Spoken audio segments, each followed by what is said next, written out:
Buenos días, Katy Fernández te saluda. Qué lindo saber que estamos juntos nuevamente para abrir la palabra de nuestro Dios vivo. Te invito a que traigas tu Biblia y que oremos antes de abrirla. Amante Padre Celestial, te damos gracias por tu cuidado, por tu amor, por tu protección. Saber que siempre estás con nuestros queridos y con nosotros nos hace vivir muy seguros. Y ahora, Padre, volvemos a entregarte todo nuestro corazón para que lo llenes con tu Espíritu Santo y para que seas el capitán de nuestras vidas. Así poder andar con tus fuerzas por tus caminos. Y ahora que tu Espíritu Santo nos dirija para que podamos entender el mensaje que tenés hoy para nosotros. Lo pedimos en el nombre de Jesús y lo agradecemos. Te amamos, Padre. Amén. El día martes 18 de julio lleva por título El fundamento de nuestra justificación. En Filipenses 3:9 dice, y ser hallado en él, no teniendo mi propia justicia, que es por la ley, sino la que es por la fe de Cristo, la justicia que es de Dios por la fe. No deberíamos suponer que los judíos cristianos estaban sugiriendo que la fe en Cristo no era importante. Después de todo, todos eran creyentes en Jesús. Todos tenían fe en Él. No obstante, su comportamiento demostraba que sentían que la fe no era suficiente por sí misma. Debía complementarse con la obediencia, como si nuestra obediencia agregara algo al acto mismo de la justificación. La justificación, habría argumentado, era tanto por fe como por obras. La forma en que Pablo contrasta repetidamente la fe en Cristo con las obras de la ley indica su fuerte oposición a este enfoque de tanto esto como esto. La fe, y la fe sola, es la base de la justificación. Para Pablo, además, la fe no es simplemente un concepto abstracto, está conectado inseparablemente con Jesús. De hecho, la frase traducida 2 veces como fe en Cristo en Gálatas 2:16 es mucho más rica de lo que cualquier traducción puede abarcar. La frase en griego se traduce literalmente como la fe o la deidad de Jesús. Esta traducción literal revela el contraste poderoso que Pablo está haciendo entre las obras de la ley que nosotros realizamos y la obra de Cristo realizada por nosotros. Las obras que Él, por medio de su fidelidad, por ende la fidelidad de Jesús, ha hecho por nosotros. Es importante recordar que la fe en sí misma no contribuye a la justificación como si la fe fuera meritoria en y por sí misma. La fe es más bien el medio por el cual nos asimos de Cristo y de sus obras en nuestro favor. No somos justificados sobre la base de nuestra fe, sino sobre la base de la fe de Cristo por nosotros, de la cual nos apropiamos por la fe. Cristo hizo lo que nadie hizo. Solamente Él fue fiel a Dios en todo lo que hizo. Nuestra esperanza está en la fidelidad de Cristo, no en la nuestra. Esta es la verdad grande e importante que, entre otras, dio inicio a la Reforma Protestante.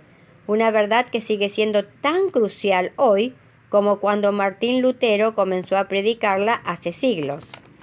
Una traducción siríaca temprana de Gálatas 2:16 transmite bien lo que Pablo quiso decir.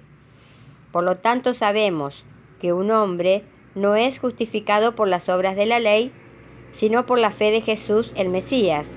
Y creemos en Él, en Jesús el Mesías, que por su fe, la fe del Mesías, podemos ser justificados y no por las obras de la ley. Te invito a que me acompañes en la lectura de algunos versículos. Empecemos con Romanos capítulo 3, versículos 22 y 26.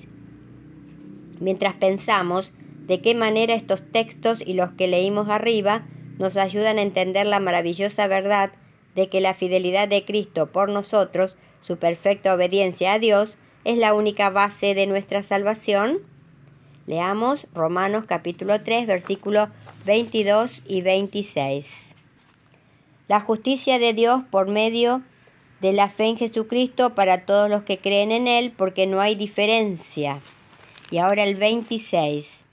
Con la mira de manifestar en este tiempo su justicia, a fin de que Él sea el justo y el que justifica al que es de la fe de Jesús. Ahora te invito a que vayamos al libro de Gálatas, leamos el capítulo 3, del capítulo 3, el versículo 22. Mas la Escritura lo encerró todo bajo pecado, para que la promesa que es por la fe en Jesucristo fuese dada a los creyentes. Ahora vayamos a Efesios. Efesios capítulo 3, versículo 12. En Cristo Jesús nuestro Señor, conforme al propósito eterno que hizo en Cristo Jesús nuestro Señor. Y por último, Filipenses capítulo 3, versículo 9. Y ser hallado en Él, no teniendo mi propia justicia, que es por la ley, sino la que es por la fe de Cristo, la justicia que es de Dios por la fe. Bien, ahora pasamos a la lectura del devocional que hoy lleva por título El capítulo que no debería existir. En 2 de Samuel capítulo 11 versículo 27 dice: pasado el luto, envió David por ella, la trajo a su casa y la hizo su mujer. Ella le dio a luz un hijo. Pero esto que David había hecho fue desagradable ante los ojos de Jehová. El capítulo 11 del segundo libro de Samuel nunca debería haber sido registrado en las Escrituras. Este capítulo es un retrato de la miseria y vileza de la que es capaz el ser humano cuando rompe su comunión diaria con Dios. Pero el capítulo está ahí, como una prueba de que por más doloroso que sea, el pecado es parte de la experiencia humana. Es justamente por eso que Jesús se hizo hombre para solucionar esta triste situación. Adulterio y homicidio juntos. ¿Cómo pudo aquel que fue un pastorcillo inocente, que en el nombre de Dios había matado osos y leones y acabado con el gigante Goliat, ser capaz de un doble pecado tan repugnante a los ojos de Dios? El incidente registrado en este capítulo debería recordarnos siempre que no somos siquiera capaces de imaginar las profundidades a las cuales podemos descender si nos soltamos del brazo poderoso de Jesús. A veces, ante la noticia de alguien que se hirió en la lucha contra el pecado, preguntamos: ¿cómo fue capaz de hacer eso? El hombre carnal es capaz de eso y de mucho más. El capítulo 1 de la epístola a los Romanos nos muestra el cuadro del hombre que no le concede un lugar a Dios en su existencia. Está entregado a pasiones infames, a inmundicias y a la concupiscencia de su corazón. Gracias a Dios que no existe solamente el capítulo 11 en 2 de Samuel. Alabado sea el Señor por el capítulo 12. Gracias al Señor porque el hombre es confrontado con su propia conciencia, que no es otra cosa que la voz del Espíritu Santo. Y gracias, por sobre todo, porque la gracia redentora del Padre es capaz de tocar el corazón del Hijo. David volvió en sí, reconoció la miseria de su situación, se dio cuenta de que había actuado como un monstruo, se encontró lejos del reino de Dios, en la tierra de la culpa, la locura y la muerte, y desde allí gritó: Señor, pequé, ten misericordia de mí. El Salmo 51 registra el clamor del corazón penitente de un hombre que percibió la enormidad de su pecado.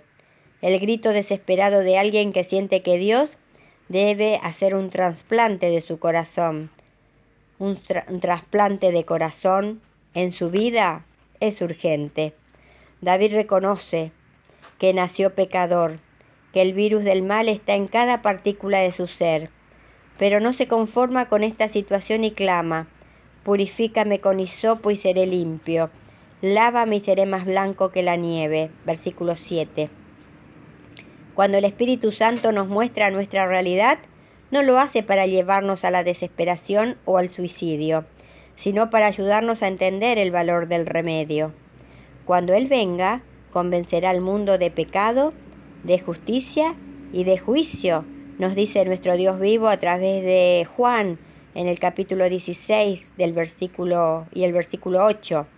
Convencernos solo de pecado no tendría valor sin la justicia de Cristo, al paso que mostrarnos solo la justicia no tendría mucho sentido sin mostrarnos el juicio.